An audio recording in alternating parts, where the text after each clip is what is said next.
आज कांग्रेस के राष्ट्रीय अध्यक्ष मल्लिकार्जुन जी खड़गे जयपुर में आए और एक उन्होंने ऐसा ढोंग रचा कि हम संविधान की रक्षा करने के लिए यात्रा निकालते हैं।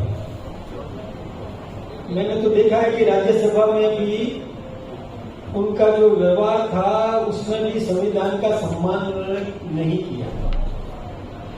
और उस पार्टी के राष्ट्रीय अध्यक्ष हैं जिन्होंने लगातार संविधान की हत्या की, संविधान को तोड़ा,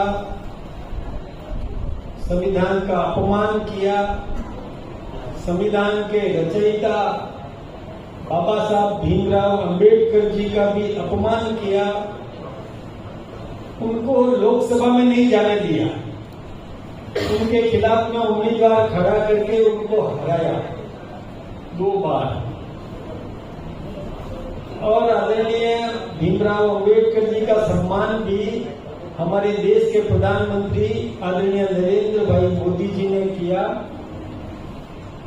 पंचतीर्थों का निर्माण भी किया, अम्बेडकर जी के जन्म स्थान से लेकर शिक्षा प्राप्त की, वहां से निर्माण स्थल तक सभी स्थानों का सम्मान भी किया। और उन्हें भारत रत्न की उपाधि भी हमारी मिलीजुली जो संयुक्त सरकार थी उसने दी।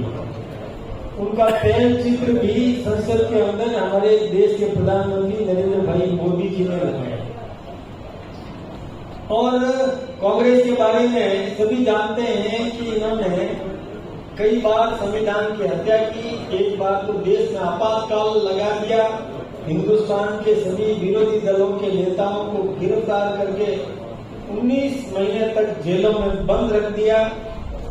यही नहीं, शाहबानो प्रकरण में एक मुस्लिम महिला को सुप्रीम कोर्ट ने सम्मान देने का काम किया तो कांग्रेस ने संविधान में बदलाव लाकर उस मुस्लिम महिला के हक को भी छीनने का काम किया, संविधान का दुरुपयोग किया।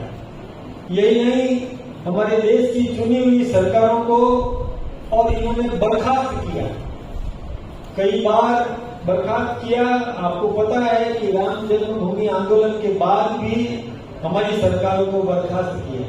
ये तो वही बात हो गई कि चोर मचाए शोर, कहावत आपने सुनी होगी कि चोर स्वयं जोर जोर से चिल्लाता है चोर चोर चोर, तो जनता का ध्यान असली चोर की तरफ नहीं जाता क्योंकि चोर ही शोर मचा रहा है।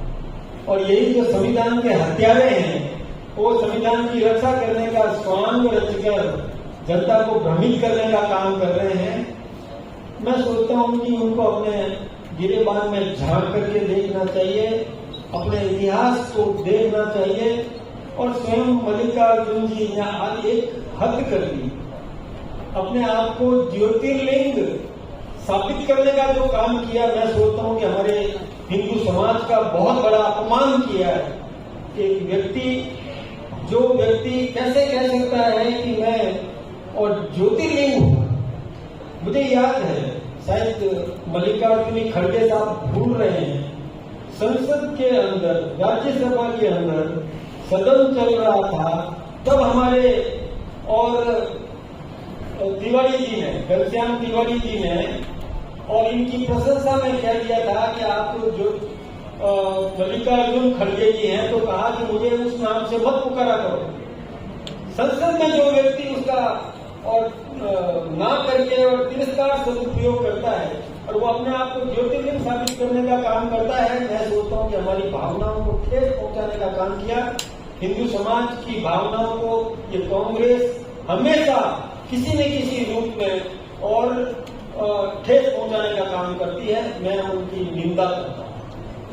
यही नहीं, उनके राजस्थान के अध्यक्ष डोटासरा जी, वो भी क्या क्या बोल देते हैं, उनको होश बाद में आता है, कुछ भी बोल दिया पहले। आज डोटासरा जी की यह स्थिति है कि शर्म के मारे वो विधानसभा में नहीं जाते, क्योंकि उन्होंने विधानसभा में स्पीकर के खिलाफ में जिस प्रकार का अपशब्दों का प्रयोग किया, जिसके कारण से उनको निलंबित किया गया, उन्होंने खुद ने उसके लिए, अपने कृत्य के लिए माफी नहीं मांगी और उनके नेता को माफी मांगनी पड़ी। जो नेता प्रतिपक्ष है सम्मानीय जूली साहब को डोटासरा जी के लिए माफी मांगनी पड़ी। तो इससे ज्यादा मतलब क्या कहना चाहिए कि जिसके लिए अपने नेता को माफी मांगनी पड़े। ये बहुत शर्मनाक स्थिति है, इसलिए वो शर्म के मारे सदन में नहीं जाते।